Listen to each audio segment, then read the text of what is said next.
Ақымақ есек ертегісі. Ертеде, баяғы заманда түйе боз, ат сұр, сиыр ала, қой қоңыр, ешкі сары, есек қара болыпты.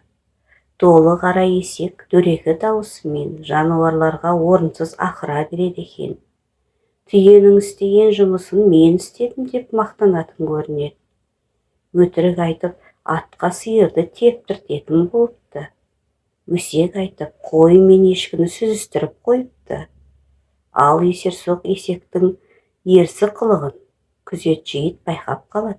Көрген білгенін ақыл иесі адамға жеткізеді. Адам жануарларды сынау үшін барлық жануарларды алдына шақырады. Ал адамға жақсы көрінгісі келген есек терісін аққа бояп алады. Ал қалған жануарлар бойларындағы жақсы қасиеттермен көзге түсу үшін тырысады.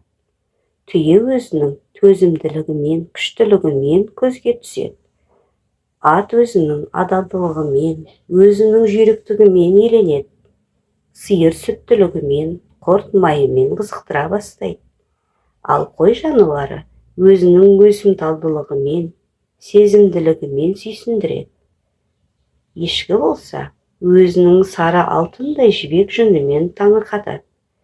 Есек болса, боялған түрімен күлкі көрініп, ақымақтығын көрсетіп қояды. Жануарлардың қасиеттерін білген адам сол күннен бастап 4 түлік малға қора жасап, күтім жасайды.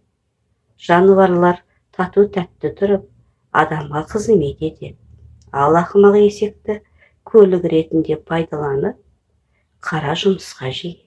Ақымақ есек әлі күнге дейін ақырғанда өзін мықты сезініп қалады екен.